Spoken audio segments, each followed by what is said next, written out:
नमस्कार आप सभी साथियों को सबसे पहले मैं पवित्र दीपावली की हार्दिक शुभकामनाएं देना चाहता हूं और विश्वास करता हूं कि आज आप जब इस पवित्र दीपावली पर्व को मनाएंगे तो बहुत ही सभ्य तरीके से इस पर्व को मनाएंगे और किसी भी प्रकार का ऐसा कार्य आप नहीं करेंगे पवित्र दीपावली पर जिससे जो है किसी व्यक्ति विशेष को ठेस पहुंचे या नुकसान हो।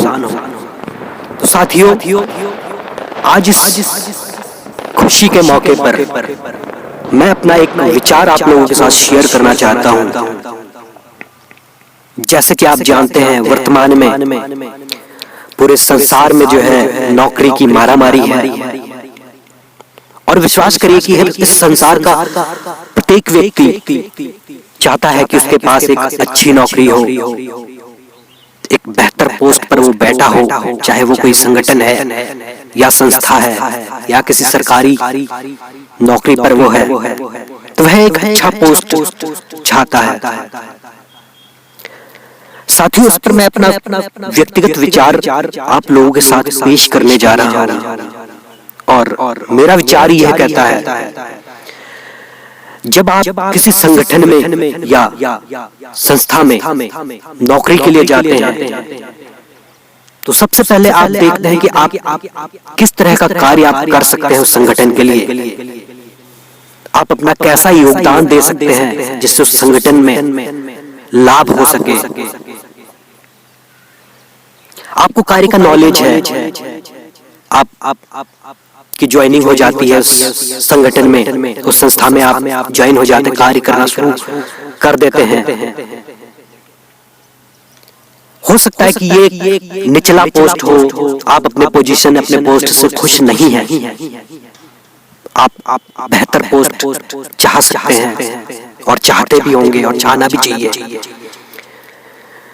तो मेरा विचार ये कहता है कि कोई संगठन या कंपनी आपको डायरेक्ट आपका शकल सूरत देख करके आपको नौकरी नहीं देगी।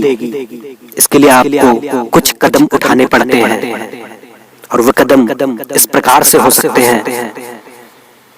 जब आपको नौकरी मिल जाती है, आप उस कार्य का अनुभव लेते हैं जिस कार्य के लिए आपको चुना गया है, आप उस कार्य को बहुत अच्छे से कर रहे हैं, उसका अनुभव ले रहे हैं। ठीक है, ये पहला काम हो गया आपके लिए।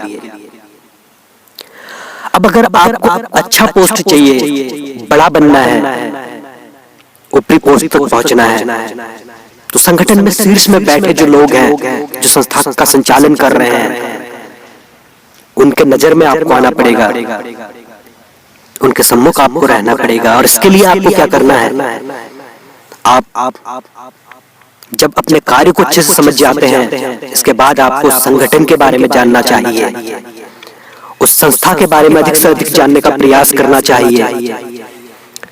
और जब आप उस संस्था के बारे में जान जाते हैं, उस संगठन के बारे में अच्छे से जान जाते हैं, इसके बाद आपको एक तीसरा कार्य और करना चाहिए और वह तीसरा कार्य सबसे महत्वपूर्ण कार्य है साथियों।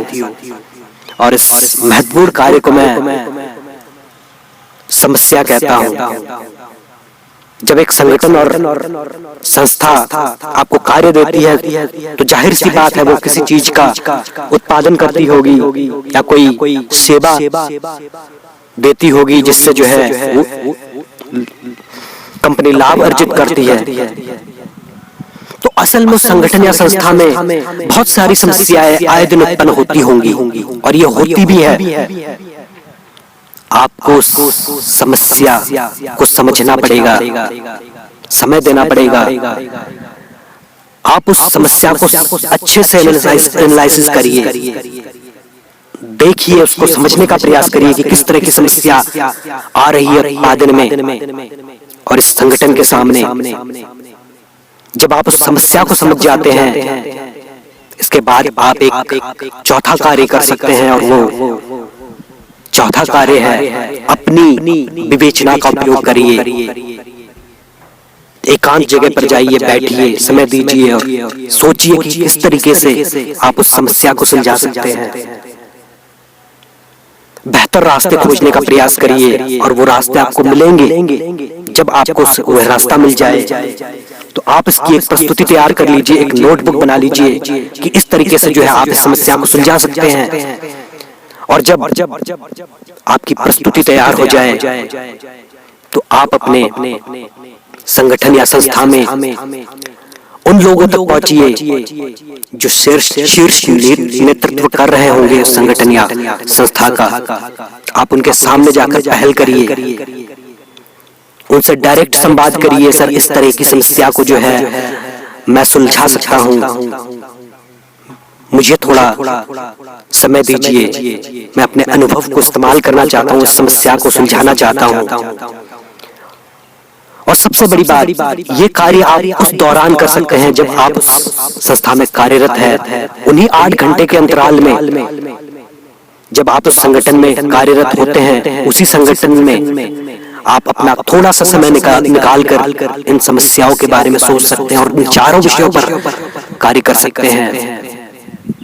याद रखिए, एक अच्छी नौकरी या अच्छा प्रमोशन आपको केवल तभी मिल सकती है जब आप स्वयं समस्या नहीं है अपितु बड़ी समस्याओं का समाधान है। साथियों, आज दीपावली का पर्व है और इस खुशी के मौके पर मैं आप लोगों को बताना चाहता हूं कि आप मेरे विचार के साथ अपने जीवन को बदलने का प्रयास करिए। जब आप इस कार्य को करने लग जाएंगे तो आप बेहतर महसूस स्वयं से करने लग जाएंगे। बहुत बड़ा बदलाव आपका इंतजार कर रही है।